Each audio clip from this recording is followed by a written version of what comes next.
Water wasters, the big-name celebrities who may not be doing their part to conserve. Protecting your home, the steps you can take to make sure you're covered in case you lose your house in a wildfire. The Rundown, brought to you by Goal Zero. Hello, everyone. Welcome to The Rundown. I'm Robin Winston. More on those stories in a moment, but first, a very frightening incident at a Southern California school. Parents and students in Riverside are in shock after learning a registered sex offender tried to sexually assault a little girl inside a campus bathroom. Riverside investigators want the public to see this booking photo of Logan Nyes Wonger just in case there are other possible victims.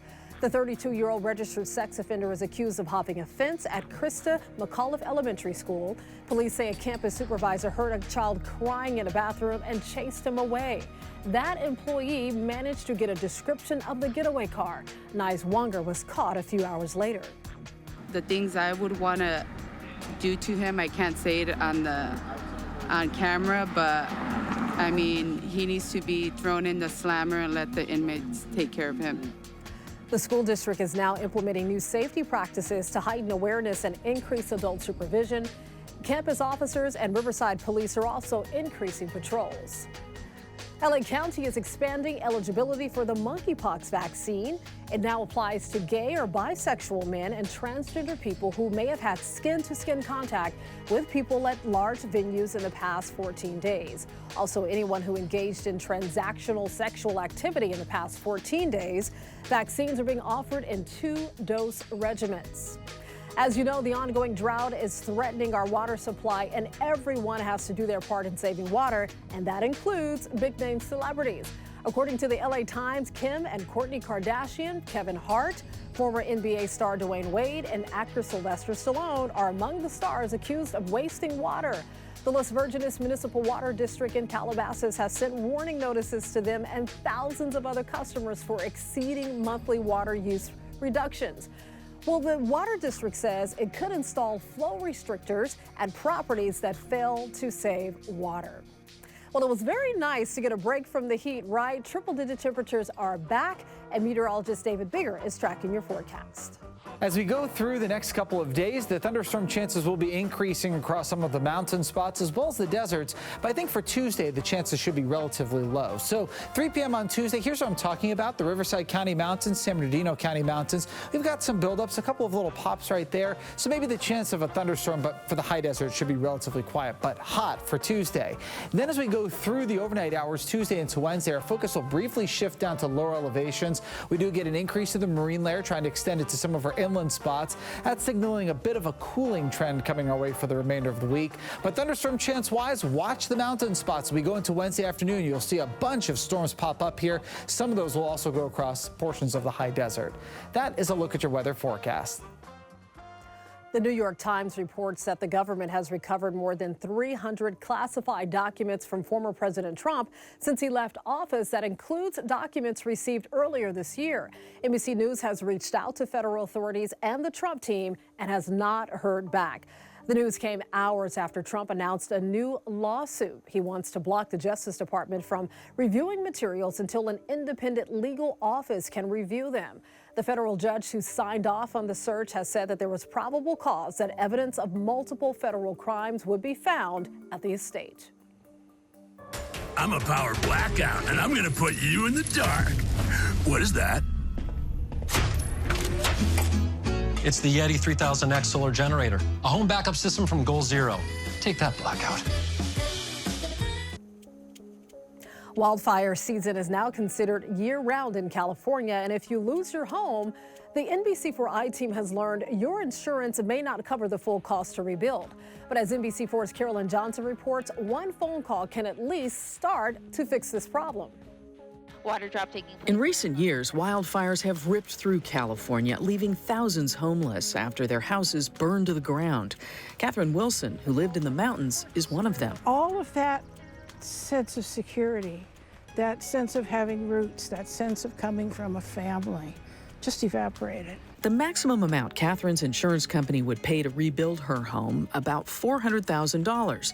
But a contractor told her it would cost her more than $650,000 to do it. Which is way more than I'm insured for and can't afford. So that means Catherine may have to rebuild a smaller home or not rebuild at all and buy a house elsewhere. Other homeowners might face a similar situation if they lose their homes. That's because the cost of building is way up thanks to supply chain issues and inflation. The National Association of Home Builders estimates the cost of materials used in residential homes has increased nearly 30% since January of last year. Yet, according to a trade group for insurers, only 30% of homeowners have purchased additional insurance to compensate for these rising costs. It's a long emergency. It's like being in the middle of an emergency day after day after day. But there is a relatively simple fix that starts with a phone call. It's really important for people to get in touch with a local contractor and ask, what's the average building cost right now? Per square foot. And then call your insurance agent. Be sure your home insurance policy reflects that cost to rebuild. The Insurance Information Institute also recommends homeowners in high-risk areas buy extended replacement cost coverage. That provides you even more coverage after disaster strikes. In case you run into a situation that we call demand surge, and after a catastrophe, if 1,000 or more homes have all been total losses and burned in a wildfire, then the prices can go up because the contractors are having a hard time getting supplies. All things Catherine wishes she'd known about. Sometimes I'll just come up with this chair and sit here and just enjoy being here. So for now, she's planning to put a trailer on her property until she figures out what she can afford next. Carolyn Johnson, NBC4 News. Volunteers are needed for a growing local program that offers free, healthy food to communities across LA County.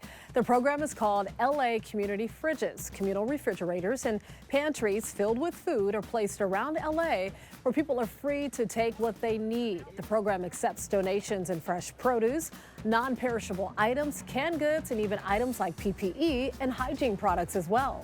Yeah, I feel like I see a lot of people in need in East Hollywood, but I feel like something as simple as, sharing food can be really important if that's how I can support my community. If you would like to help with donations or volunteer work, we have a link with information on our website, NBCLA.com. The Dodgers kicked off their 18th annual Community Service Week. Freddie Freeman went to 3 events in 3 hours during his first community week as a Dodger. First up, Garfield High School in East LA, where he took the stage at a school pep rally and answered questions. I've been a Dodger for 5 months now, and it's been a pretty special 5 months. So when they came to me a few weeks ago and said they want me to get out into the community, I jumped on it. And we are very active in giving back in our families. He also went to LAPD Hollenbeck Community Police Station, and then he wrapped up the day by visiting Solano Avenue Elementary School near Dodger Stadium. And I'm sure the kids were very happy to see him. A very special audition took place for the America's Got Talent team before last week's show. And I won't bow, I won't break. I'm like, I want to go there.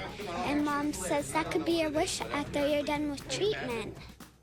Oh, how cute is she? 6-year-old Rosalind Miller from Pennsylvania made it through 3 years of treatment for leukemia. She beat cancer in April, and thanks to Make-A-Wish, she got the chance to sing for AGT's judges.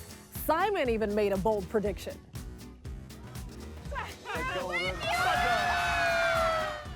Winner of AGT roundabout 2027 is Rosalind. Remember where you heard it.